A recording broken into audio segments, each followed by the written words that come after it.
आज किस विषय को लेकर के प्रेस वार्ता करते हैं? आज मैं अपने पति की पुनर्बहाली यूनिवर्सिटी में करने के लिए और पुलिस शासन प्रशासन के इस उपद्रव और दहशतगर्दी को लेकर के आप सभी के सामने अपने प्रेस वार्ता को कर रही हूँ। पुनर्बहाली में क्या अड़चन आ रही है? पुनर्बहाली में ये अड़चन आ रही है कि यहाँ पर हमेशा असत्य का ही साथ दिया जा रहा है। जो गलत है उसी का साथ दिया जाता है, जो सही है उसका साथ नहीं दिया जाता है। मेरे पति पूर्ण रूप से योग्य हैं और उन्हें अयोग्य करार किया गया है। ये कौन लोग हैं जो अयोग्य साबित कर रहे हैं? ये तो गोरखपुर विश्वविद्यालय के लोग होंगे, और कौन हो सकते हैं। क्या आधार बनाया इन लोगों ने कहा है कि आप अयोग्य हैं और आपके बीए में इतने % नंबर कम, इस आधार पर इनको निकाला गया था, जबकि यहाँ मानदेय प्रवक्ता के रूप में कार्यरत थे 2003 से 2008 तक। क्या विश्वविद्यालय प्रशासन इस तरह की कोई मानक तय कर रखा है? विश्वविद्यालय प्रशासन ने जो मानक तय कर रखा है उसके भी नीचे के लोगों का उन्होंने सिलेक्शन किया है, जबकि इनको अयोग्य करार दिया है। उससे ऊपर इनके नंबर मैं हैं। अनुमति हो तो थोड़ा इंटरवेन करूं। विश्वविद्यालय के मानक तय करने से और वाइस चांसलर के और गवर्नर के और शासनादेश का मानक तय करने से देश के विश्वविद्यालय नहीं चलते। देश के विश्वविद्यालय और institution regulation of issued by the university grant commission और यूजीसी नेट से चलता है। राष्ट्रीय पात्रता परीक्षा न्यूनतम 55% अंकों के साथ पीजी उत्तीर्ण हो और कैंडिडेट राष्ट्रीय पात्रता परीक्षा यूजीसी नेट उत्तीर्ण हो। यह क्वालिफिकेशन पूरे भारत के विश्वविद्यालयों में चलती है प्रवक्ता के लिए। इनके तय करने से और 33% और 99% बीए का कोई अर्थ नहीं है। मैम चूंकि बता नहीं पा रही हैं। लेकिन ऐसा तो नहीं हो सकता ना कि विश्वविद्यालय अपॉइंट करना हो किसी प्रोफेसर का तो उसके लिए अपना सेपरेट शेड्यूल बना देगा। बिल्कुल नहीं, बिल्कुल ये अलाउ ही नहीं है। रेगुलेशन एक्ट जो यूनिवर्सिटी ग्रांट रेगुलेशन एक्ट है वह नियुक्तियों के मामले में पूरे देश लेवल पर एक योग्यता है, 55% पीजी न्यूनतम और यूजीसी नेट उत्तीर्ण होना चाहिए। ये एक मात्र क्वालिफिकेशन है और कोई एलिजिबिलिटी नहीं है दूसरी। और हम कह तो रहे हैं कि जिस आधार पर एक फ्रॉडुलेंट कूट रचित इन्होंने शासनादेश तैयार किया जिसमें लिखा कि स्नातक में न्यूनतम 50% पाने वाला व्यक्ति एमए करेगा, ये देश में कहीं कोई इस तरह का नहीं है। उस इनके लेटर को देखिए, फ्रॉडुलेंट पत्र को, और उसके आधार पर हमें बैठा दिया। एक क्राइम तो ये किया, दूसरा क्राइम ये किया कि उसी पत्र में 50% का नाम लेकर सुधाकर लाल श्रीवास्तव हिस्ट्री को जो 49% पाए थे और प्रेमव्रत जी जो डॉक्टर प्रेमव्रत जी जो हिंदी में थे 45% को रेगुलराइज कर दिया 2006 में, और हम 2007-8 में हमको डिक्लाइन किया। तो ये क्राइम करते हैं और न जाने क्यों विलंब किया जा रहा है, तो मुझे नहीं मालूम। इस डिस्क्रिमिनेशन की क्या वजह समझ आ रही है? कोई नहीं, ये तो गुंडे हैं, अपराधी हैं। पूरा विश्वविद्यालय तंत्र criminalised administrative system of the Gorakhpur university. हम इससे कम, इन्होंने वायोलेट किया है regulation issued by university grant commission और मेरे नेट सर्टिफिकेट का, मेरे प्रथम श्रेणी पीजी सर्टिफिकेट की हत्या की है। आपके पास कोर्ट जाने का रास्ता है तो आप? कोर्ट में गया था, डायरेक्शन पेमेंट पर कराया था, फिर इन्होंने एक कूट रचित लेटर लिखकर, और मैं कोर्ट जाऊं, ये अपराध करेंगे, इनके अपराध के विरुद्ध कोर्ट जाऊं, इनका अपराध देखता हूं कब तक चलेगा। कोर्ट खुला हुआ है लेकिन इनका अपराध ये जाएंगे कोर्ट। सारे जो विश्वविद्यालय एडमिनिस्ट्रेटिव ब्लॉक के लोग हैं जिन्होंने यूनिवर्सिटी ग्रांट कमीशन के रेगुलेट को वायोलेट किया है, इनके ऊपर हत्या का अभियोग पंजीकृत किया जाना चाहिए। मेरा यूजीसी नेट सर्टिफिकेट, पीजी प्रथम श्रेणी सर्टिफिकेट और पीएचडी इनके लिए कागज का टुकड़ा हो सकता है। मेरे लिए मेरा जीवन, मेरा आधार, मेरा सम्मान और मेरा सब कुछ है। मैम, आज आप प्रेस वार्ता कर रही हैं जी। यहाँ भी अगर आपकी मांगे नहीं सुनी गई, बात नहीं मानी गई, तो अगला कदम क्या होगा? अगला कदम मैं पूरे परिवार के साथ अनशन करूंगी। क्या नाम है? अंजना। बीते दिनों आपके हस्बैंड के साथ में जोर जबरदस्ती की गई प्रशासन के साथ में, उसको लेकर? जी मैम, प्रशासन और शासन दोनों ने मिलजुल कर मेरे और मेरे परिवार के साथ बहुत जोर जबरदस्ती की है। वो 11 जून को मेरे पति को वो लोग घर से बुला करके ले गए। 2-4 एसआई आए थे और कुछ पुलिस वाले भी थे। और कहे कि 2 मिनट के लिए सर चलिए बात कर लीजिए। और उसके बाद सर निकले और बात करने के लिए चले गए। मैंने मना भी किया कि आपकी तबीयत ठीक नहीं, आप रुक जाइए, मुझे सिविल हॉस्पिटल जाना था दिखाने के लिए इनको लेकर के।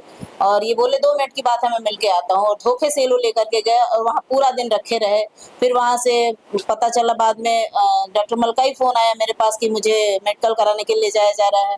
तो फिर मैंने सोचा कि दिखाने जाना था शायद, इसलिए मेडिकल कराने चले गए होंगे। लेकिन जैसा कि बाद में पता चला कि प्रशासन के लोग इनको लेकर के गए और वहाँ से फिर इन्हें तुरंत जेल के लिए भेज दिया गया। और कोर्ट में ना तो मजिस्ट्रेट साहब बैठे थे, ना उन्होंने इनको देखा, ना डॉक्टर मल ने उनको देखा। और वहाँ भेज देने के बाद 4:15 बजे इन्होंने फिर मुझे फोन किया कि मुझे तो हिरासत हो गई और मैं घर नहीं आऊंगा, मैं जेल में जा रहा हूँ। सर ये तो किन मामलों को, तो उस दिन तो कोई ऐसा मामला मुझे नहीं समझ में आ रहा है। इसके पहले भी कई बार इन्होंने अनशन किया है या अपनी बात रखी है। हमेशा बुरी चीजों को, गलत चीजों का मतलब ये विरोध करते रहते हैं। तो उस दिन कोई ऐसी बात नहीं थी, जैसा कि 10 तारीख को ज्ञापन इन्होंने दिया था। उस दिन का जाने का पुलिस का मामला ये था कि हमको 10 तारीख को फास्टिंग करनी थी अपनी नियुक्ति को लेके। कुलपति मैम को इन्होंने अपना विषय निकाल दिया है, इनको यहाँ से भगाने के लिए और इनको बर्खास्त के लिए, इसलिए कि इन्होंने मोर देन 1000 वृक्ष कटवाए हैं कैंपस के, जीवन रहित किया है। इसको लेके हमने अनशन की तैयारी 10 को की थी, 10 जून को। 10 जून को अनशन पोस्टपोन इसलिए हो गया कि परीक्षा हो रही थी पुलिस की। पुलिस के लोग आ गए हमारे घर पर 8:30 बजे, 10 जून की बात बता रहा हूँ। उन्होंने कहा कि ऊपर से आदेश आया है कि आप अनशन मत करिए, पुलिस की परीक्षा हो रही है। मैं विड्रा कर लिया और तय हुआ कि अब अनशन 22 जून को होगा। और मजिस्ट्रेट आए, ज्ञापन 2 बजे ले गए। तो आने का जो कारण है हमारे घर पर पुलिस के, मुझे विश्वविद्यालय न जाने के, नियुक्ति न करना पड़े और विश्वविद्यालय में कुलपति के विरुद्ध आवाज उठाना, अब मेरी जिहवा काटे जाने की, मेरी हत्या करने की कोशिश की गई है बाकायदा। करती है कि वन विभाग का 1200 अभी तक नहीं काटा, को काटना पेड़ कब काटा जी। कौन झूठ बोला, विश्वविद्यालय झूठ बोला कि वन विभाग? एक पेड़ काटा हो। अब हम ज्यादा इसका इतना ही लोग बटने की कोशिश आप इससे नहीं कर सकते कि 600 पेड़ काटे हैं, 1200 का ऑन पेपर आपने इशू किया है। आपने एक पेड़ विश्वविद्यालय का कटवाया कैसे? कितना टेम्परेचर हाई होता जा रहा है, किस तरीके से पर्यावरण का विनाश है। आपने पेड़ क्यों कटवाया? आप 650 कटवाई, एक्चुअल में एक्सेप्ट किया जा रहा है 650 पेड़ कम होता है क्या? 650 जीवन आप कटवाइएगा। क्या यह मामला सीएम को मालूम है? आप जनता दरबार में जा रहे इस मामले को? मैं जनता दरबार में क्यों जाऊंगा? और सीएम को, पूरे देश को मालूम है। 600 पेड़ कटवाने वालों को उल्टा कर देना चाहिए। 10,000 पेड़ लगाया हूं अपने हाथ से, तब आज बैठा हूं। 10,000 का जोगी गोरख उद्यान देश में नहीं लगा है, बहुत सारे विश्वविद्यालय भवन बने हैं। 10,000 पेड़ों का उद्यान और 22 यूनिट ब्लड दिया हूं इसी गोरखनाथ बाबा के ब्लड बैंक को, यूपी गवर्नमेंट ब्लड। इन्होंने सर्टिफिकेट दिया हुआ है, मुझे सर्टिफिकेट मिला है, मुझे प्रशस्ति ऑनरेबल सीएम का, गवर्नर का मिला है। ये जो कर रहे हैं लोग, ये क्राइम कर रही है मैडम। और मेरी नियुक्ति, मैं योग्य नहीं तो इस विश्वविद्यालय का कौन आचार्य योग्य? इस देश का कौन आचार्य योग्य? इंडोलॉजी, आर्कियोलॉजी, हिस्ट्री में यदि मुझसे उत्तम किसी की रिसर्च होगी तो मैं चला जाऊंगा माइक के बाहर से। ये लोग गुंडई पे उतरे हुए हैं, गुंडे लोग हैं। एक विषय और निकल कर आता है कि जब आप 5 दिन बाद जेल से रिहा होकर घर आए तो 16 तारीख को आपको जब हॉस्पिटल जाना था, उस दौरान आपकी घर को छावनी बना दिया। जी मैडम, देखिए 5 दिन बाद जेल से निकल गया, लेकिन ऑन पेपर इन लोगों ने 12 तारीख दिखाया है। रिहाई की डेट 12 तारीख दिखाई है, जबकि 15 तारीख को जेल से इनको भेजा गया है। जी मेरे पास वो पेपर रखा हुआ है, प्रूफ है, आप देख लीजिए। मेरे पास इनकी सभी करतूतों की प्रूफ रखी हुई है, ठीक है। और उसके बाद जब मैं मेडिकल का सिविल हॉस्पिटल ले जाने लगी, एम्बुलेंस मैंने बुलवाया, बैठा मैं रही थी। आप कौन है रोकने वाला और क्यों रोक रहे हैं? मैंने बार बार पूछा, आपके पास कोई पेपर है, कोई आर्डर है, कुछ भी है मुझे दिखाइए। हाँ करते रहे। पवन यादव और सत्यम सिंह, कुछ ऐसे नाम है, ये इन लोगों ने हाँ किया। और ये आप देखिएगा, मेरे पास उसका कुछ फुटेज भी होगा किस तरह कसाकसी हो रही थी। आप बताइए, एक हार्ट पेशेंट है, एक फेफड़े का मरीज है, फेफड़े में सूजन है, मैं कैसे घर पर रख पाऊंगी उसको? अगर कुछ हो जाएगा इसकी जिम्मेदारी कौन लेगा? पूरे मामले के पीछे किसकी साजिश हो सकती है? अब उस पूरे मामले के पीछे शासन प्रशासन की ही साजिश होगी या यूनिवर्सिटी के किसी लोगों की साजिश होगी। कुछ समय पहले रवि सिंह जी आए थे हमारे घर, उन्होंने मुझे धमकाया। रवि सिंह जी गोरखनाथ के सीईओ हैं, उन्होंने मुझे इस तरह से धमकाया, कहा कि आपके बच्चों को मैं दाने दाने का मोहताज कर दूंगा। उनके कहने से मेरे बच्चे मोहताज हो जाएंगे, ऐसा कुछ नहीं होता है। और ये सब- उन्होंने धमकाया और ये मिलजुल करके इन लोगों की पूरी साजिश है। हॉस्पिटल नहीं जाने दिया गया, मेरा एम्बुलेंस वापस किया गया, मैंने दोबारा एम्बुलेंस बुलाया, ये कहे कि मैं बुलाता हूँ, नहीं बुलाए, समय काटते काटते इन्होंने 1-1:30 बजा दिया। सांस लेने में परेशानी बढ़ती जा रही थी। हॉस्पिटल गया दूसरे एम्बुलेंस से, उसे इन लोगों ने हाईजैक करके मेडिकल, इसका मतलब ये अपहरण की कार्य प्रणाली ये लोग कर रहे थे। उसके बाद मेडिकल कॉलेज से किसी तरह ये कह सुन के जैसे भी किए हो मुझे नहीं मालूम, ये गाड़ी में थे, एम्बुलेंस में मैं अलग गई। पड़ा लोगों से, एम्बुलेंस में सिविल हॉस्पिटल के डॉक्टर ने सत्यम सिंह को जब थोड़ा गुस्सा से डांट के कहा कि अरे मेरा आप बात कर रहे हैं, वो बोल रहे हैं कि आप मरीज को भेज दीजिए दवा देकर के। उन्होंने कहा इनका पर्चा बन चुका है, इनको एडमिट करना है, इनको फेफड़े में सूजन है, इनका तुरंत इलाज जरूरी है, मैं नहीं भेज पाऊंगा, मैं इनको भर्ती करूंगा। और फिर उन्होंने प्राइवेट वार्ड नंबर 7 दिया मुझे कमरा, और वहां भी पुलिस के भरपूर लोग वहां खड़े थे। उनकी मतलब लास्ट क्षण तक की कोशिश रही कि मैं भर्ती ना करा पाऊं, किसी तरह मैं दवा कराऊं ना। आखिर मैं दवा क्यों ना कराऊं, इसका कारण वो बताएंगे, वो पेपर मुझे देंगे, कुछ तो वजह होगा जिसकी वजह से वो रोकेंगे। इस तरह का धोखा शासन प्रशासन से तो कभी उम्मीद नहीं, नहीं आज थी। संजोग और से मुझे आप- बिल्कुल विश्वास नहीं है इस प्रशासन पर, बिल्कुल भी साहब, पुलिस पर तो एकदम विश्वास नहीं है। पुलिस के रूप में, वर्दी के रूप में ये हत्यारे हैं।